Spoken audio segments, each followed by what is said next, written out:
Bienvenidos a Exitosa 95.5 de la FM en Lima. Estamos a nivel nacional, costa, sierra y selva. Nos pueden seguir mediante la radio, mediante la televisión y mediante las redes sociales. ¿Qué está haciendo el Congreso de la República?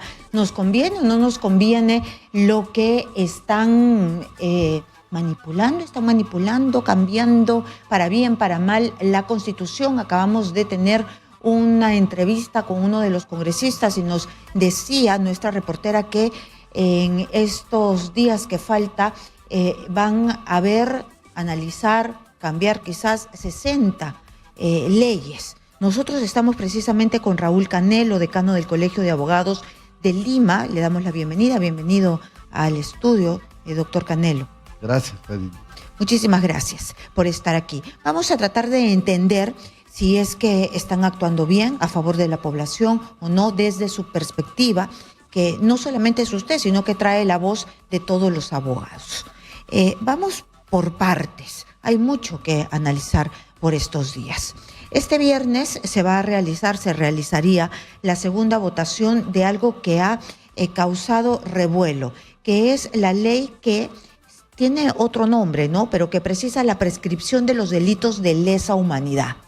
Y definitivamente ha causado revuelo porque se indica que tiene nombre propio, que va a ayudar a Alberto Fujimori. ¿Es verdad? ¿Es mentira?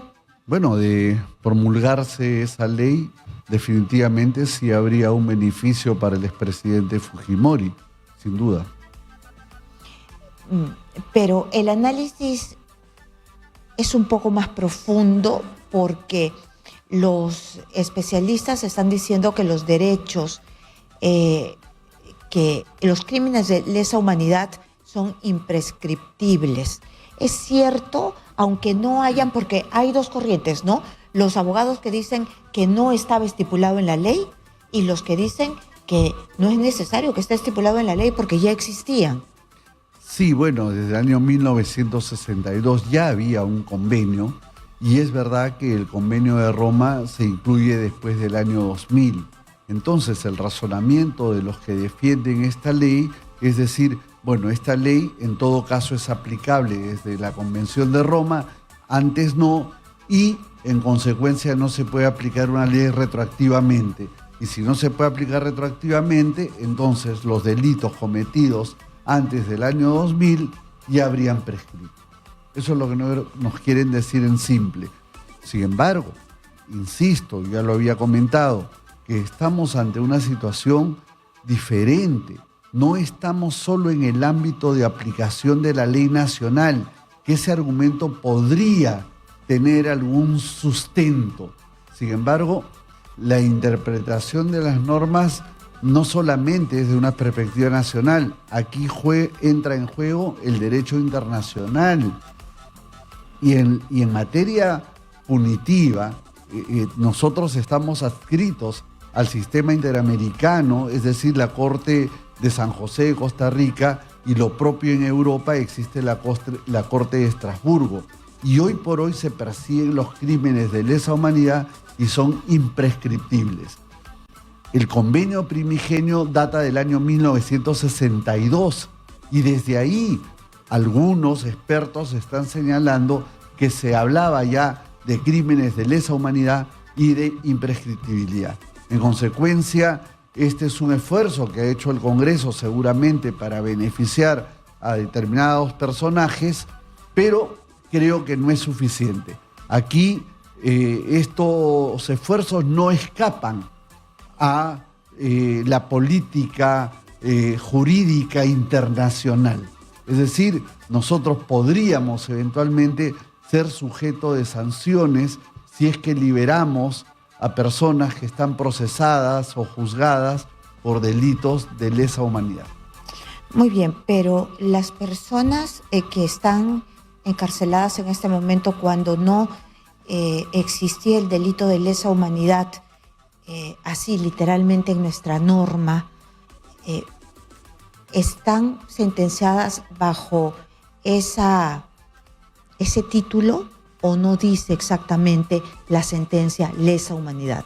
No hay una tipificación expresa en el Código Penal de lesa humanidad. Entonces, claro, hay una situación un tanto ambigua. Pero recordemos nuevamente que ese derecho penal internacional va surgiendo, yo diría, a partir del juicio de Nuremberg, donde justamente no había normas para juzgar estos crímenes. Los jerarcas nazis se defendían diciendo: yo cumplí órdenes, en consecuencia yo no soy el responsable, pero a partir de ahí se dijo: no, esto, por más que cumplas órdenes, hay órdenes que no se deben cumplir, y este es un crimen de lesa humanidad. Y entonces a partir de ahí ha surgido toda esta doctrina internacional en materia penal, y el Perú no se va a escapar de ello. También en el Congreso de la República está por verse, ¿no? Está por verse y parece que se va a ver esta semana. El día de ayer, la Junta Nacional de Justicia ha reiterado mediante sus redes sociales, y lo voy a leer tal cual: la Junta Nacional de Justicia expresó su preocupación por la celeridad con la que ha sido aprobado en la Comisión de Constitución y Reglamento del Congreso el proyecto de reforma constitucional que crea la Escuela de la Magistratura y desaparece la Junta Nacional de Justicia. Se borra del mapa la Junta Nacional de Justicia. ¿Qué análisis han hecho en el CAL? Nosotros estamos absolutamente disconformes con ese proyecto de reglamento. Apenas nos enteramos, pedimos que se nos conceda el uso de la palabra en el Congreso. Gentilmente la congresista Moyano nos permitió exponer nuestro punto de vista. Pero lo que nos dimos cuenta que en ese proyecto no había un mayor debate, no había una mayor participación de la sociedad civil. El Ministerio de Economía y Finanzas, el propio Ministerio Público y varias instituciones, la Academia de la Magistratura, por cierto, y la Junta Nacional, se habían mostrado en contra. Y nosotros también. Y entonces organizamos un debate, ya que en el Congreso no hubo debate, nosotros organizamos un debate en el Colegio de Abogados. Y en este debate invitamos a todos los que querían. Lamentablemente el doctor Blume, la doctora Lourdes Flores no pudieron asistir por razones propias, se excusaron. Sin embargo, fue clarísimo y unánime que no estamos de acuerdo con el proyecto de reforma. Y le voy a decir por qué. No necesariamente por la creación de una escuela. Una escuela es una de las tantas modalidades de nombramiento de jueces que hay en el derecho comparado, especialmente en España. Hay un sistema en España. Pero es un sistema primero costoso, porque es como tener alumnos en la academia diplomática, cuesta. Tener una escuela de esta naturaleza, donde hay que pagarle a los jueces para que estudien, cuesta. Y si no se paga, entonces, ¿cómo hacemos los que no tienen recursos para ser jueces? ¿De dónde sacarían 2 años de pago para poder estudiar? Sería un sistema de elitización, que justamente es un reclamo que se hace en España, aun cuando ahí les dan un estipendio a cada alumno. Pero no es fácil. Ya, pero ¿cuál es la solución cuando tenemos una justicia?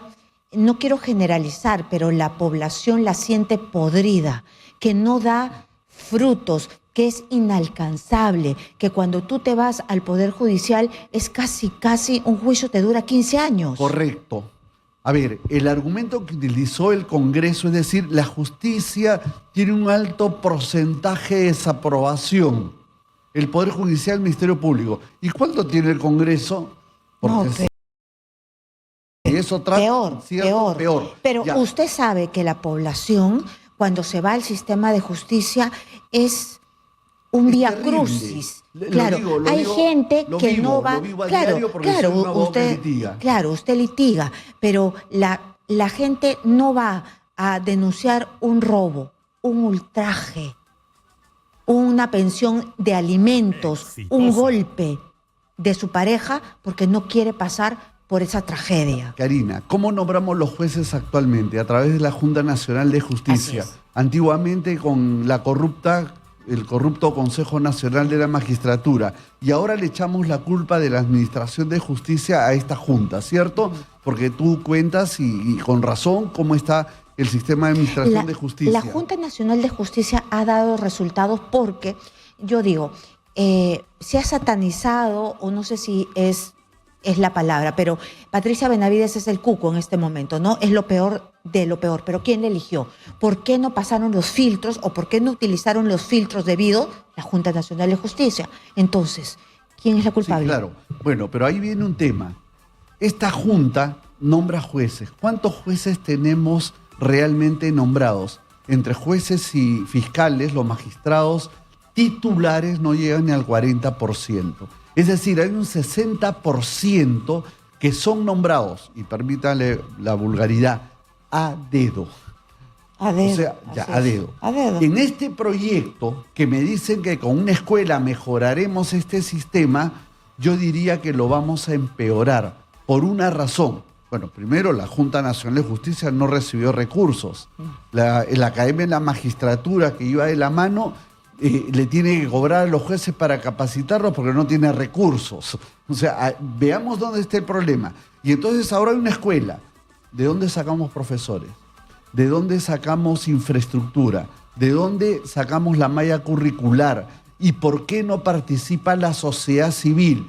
Y además, ¿cuánto va a costar todo esto para 6.000 o 4.000 jueces? Es ponerlos en una escuela de posgrado prácticamente. Y ahí viene el tema. Dígame, ¿usted es que acá, está de acuerdo con que continúe la Junta Nacional de Justicia? ¿Usted cree que ya se politizó y eso ya la manchó? Podríamos cambiarla, no hay ningún problema, pero con un proyecto serio. Y podría ser esta escuela, pero acá hay un problema. He revisado la reforma, la conozco en detalle, y en las disposiciones transitorias hay una pequeña norma que dice lo siguiente. En tanto funcione la escuela, los nombramientos lo harán la Corte Suprema a los jueces. Eso es terrible, y, sí. La Junta de Fiscales a los fiscales. Entonces, ¿qué es esto? ¿Cuándo va a funcionar esa escuela? ¿En un mes? ¿En 2 meses? ¿En 2 años? Al ¿En infinito. 3 años? A ver, la provisionalidad hoy en el país dura 30 años. Ahí está el resultado de la justicia que tú decías. Y con este mecanismo, ¿cuántos años más? En realidad estamos privilegiando la provisionalidad y estamos perpetuándola. Es decir, lo de la escuela es un engaño, no va a funcionar. Pero doctor, ¿y qué se puede hacer después de este análisis que han sacado ustedes con estos profesionales que han logrado juntar para perfeccionar? Ahora, el mecanismo de la escuela es interesante, es lindo, es bello, pero requiere recursos, más recursos. Y pocos países lo tienen, porque es costosísimo. Porque yo tengo que pagarle a cada alumno profesional para que sea juez, porque si no, ¿de qué vive? Claro, pero cuando a nosotros nos dicen que es más o menos como la Academia de Diplomacia, uno dice, qué bonito, claro, ¿no? porque son 20. Bonito. Claro, o son 30. Son 20, claro, porque uno dice... Pero cuando son 6.000... Son 6.000, sí. Porque los diplomáticos uno dice, qué bien, genial, ¿no? Que son a uno.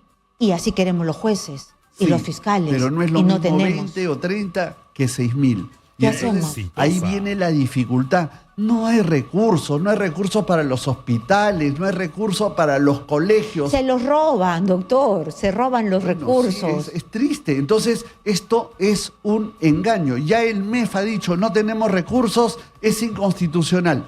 Pero además hay algo más grave, que la dirección. ¿Quién dirige esto? Los jueces, como siempre, los fiscales, como siempre, porque, ojo, ¿quién nombró la Junta de la Magistratura? Los jueces, los fiscales, hay una comisión, está el Defensor del Pueblo y otros más.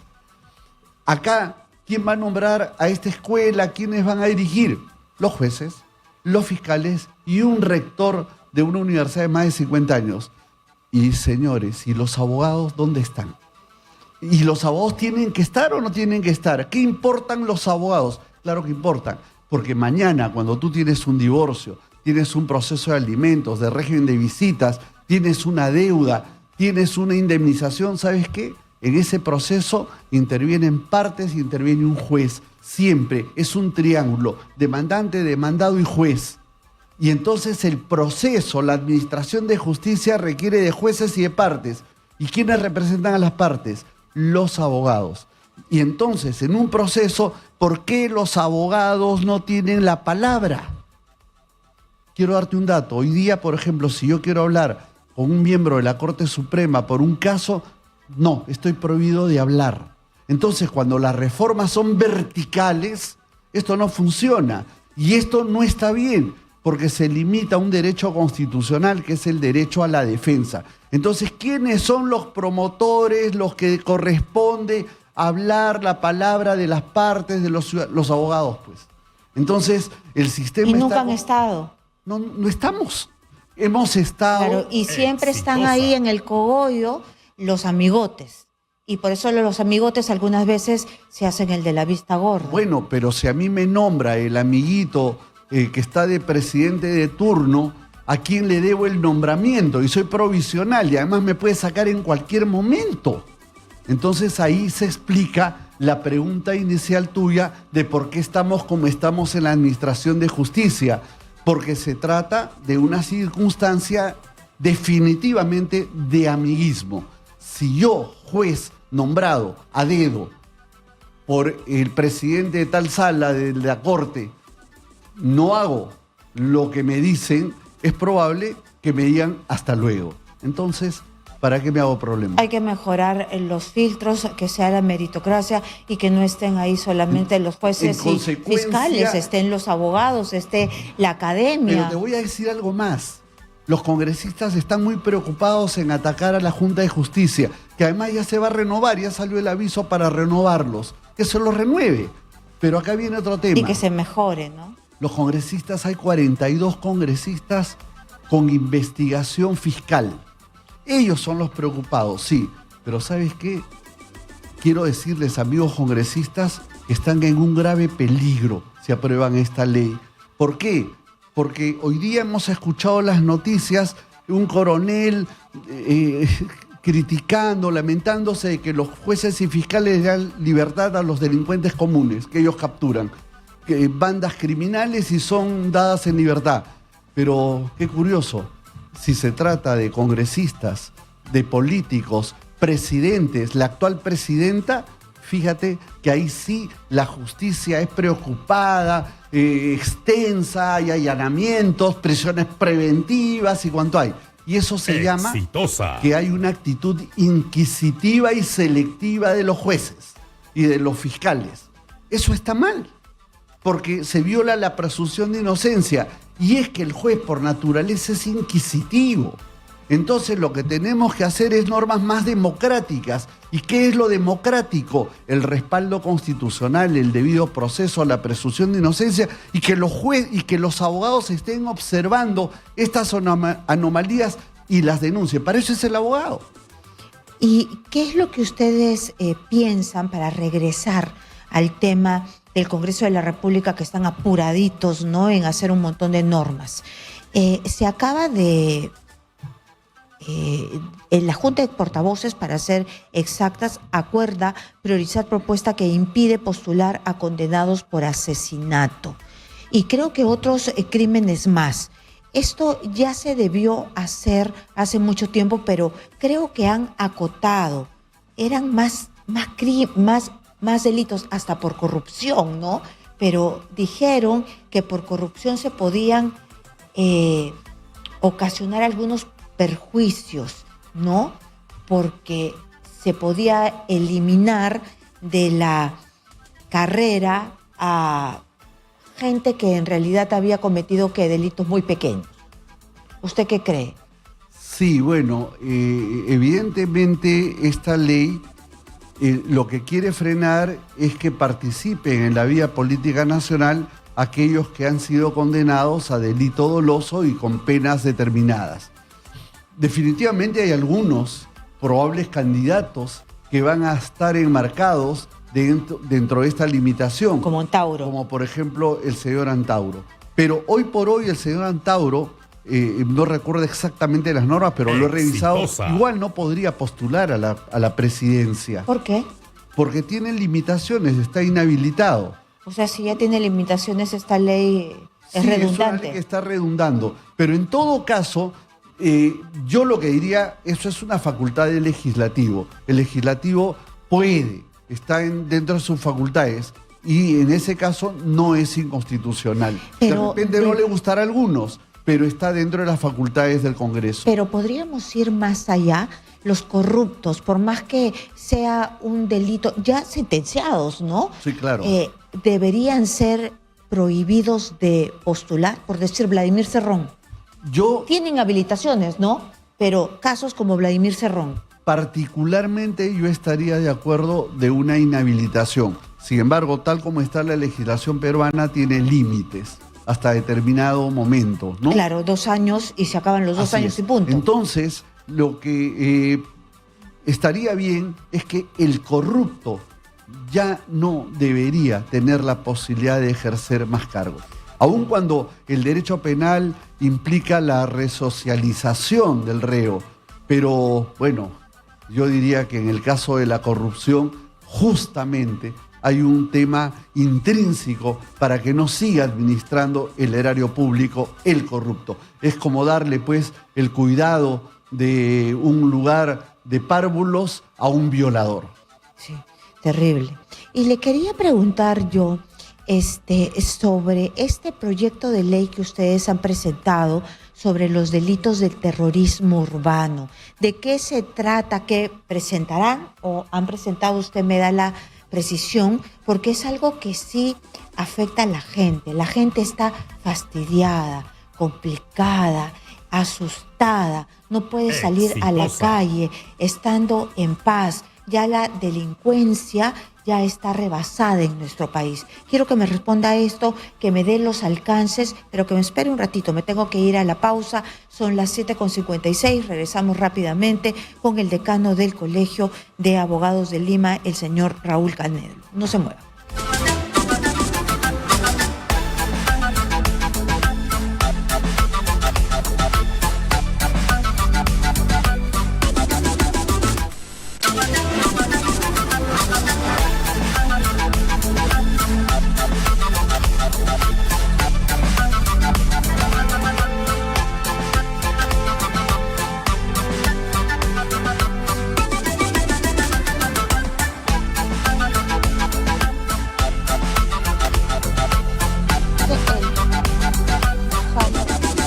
Bienvenidos a Exitosa 95.5 de la FM en Lima, y como ustedes saben estamos a nivel nacional. Estábamos hablando de terrorismo urbano. Esta es una ley, un proyecto de ley que se ha venido trabajando en la Comisión de Justicia del Congreso de la República, y el Colegio de Abogados ha querido colaborar con los congresistas. Esta es una ley muy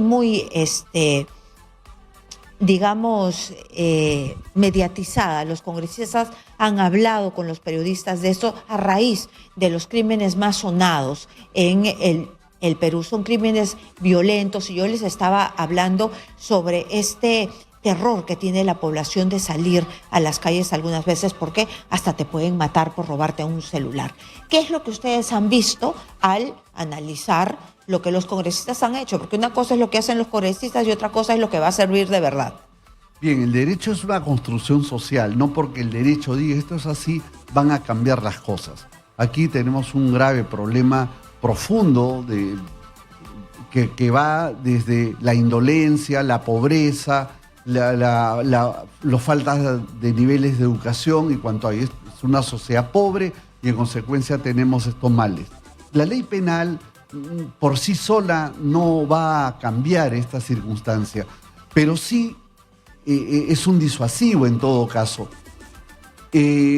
Terrorismo urbano, el nombre técnicamente, y sin ser un especialista en esta materia, lo que yo podría decir que es antitécnico.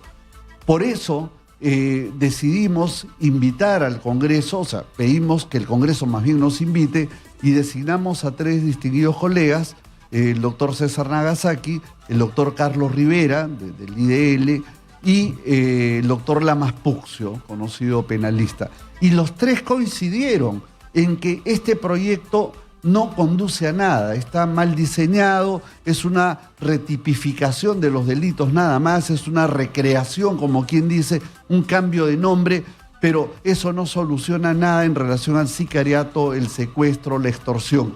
Lo que tenemos que hacer, y tomo las palabras del doctor Nagasaki, es ir a una reforma más profunda en materia penal y en materia procesal penal, pero además no solamente se trata de la ley penal, la ley procesal, se trata de la infraestructura necesaria para poder combatir el delito. No hay. Entonces, por más esfuerzo que se haga en la ley, eso no va a cambiar las cosas. Es decir, desde la investigación policial, desde las cárceles, toda la infraestructura que se necesita. Es un mecanismo, ¿no? La administración de justicia empieza desde el policía y pasa por la fiscalía, el poder judicial y terminamos en el INPE. Todo eso hay que corregir. No se trata de simplemente hacer un borroncito en una letra y ya cambiamos todo. No.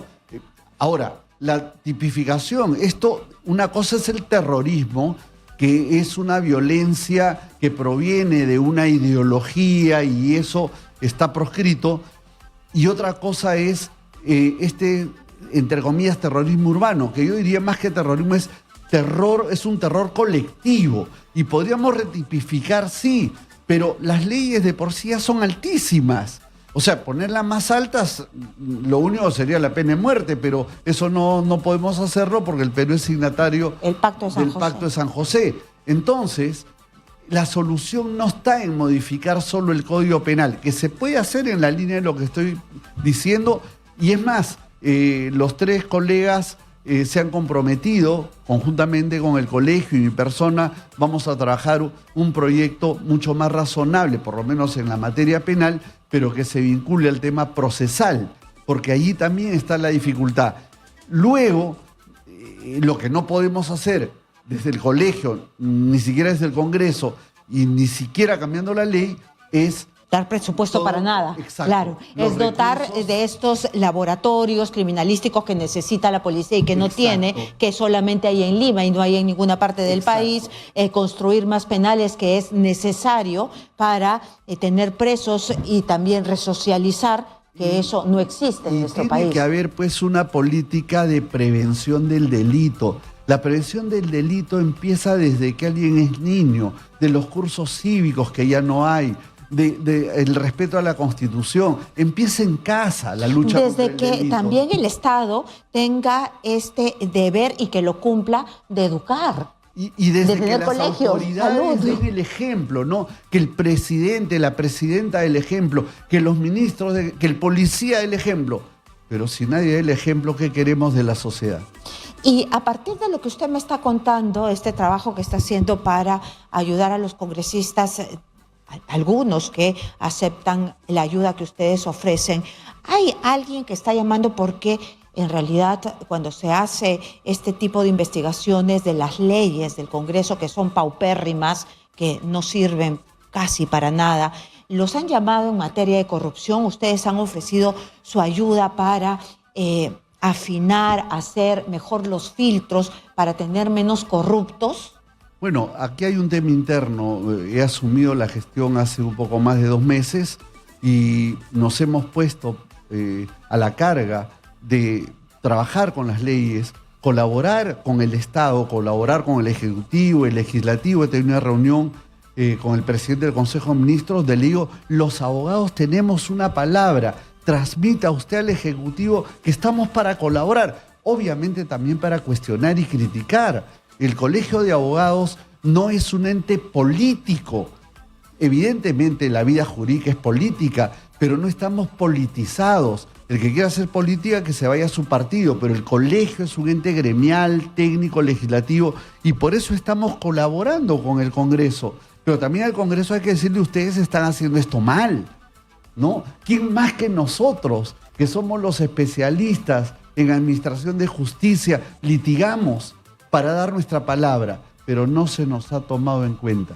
Recién ahora veo una reacción del Congreso importante y espero seguir colaborando. Tenemos definitivamente en nuestro gremio los mejores abogados, académicos, técnicos, incluso algunos extranjeros.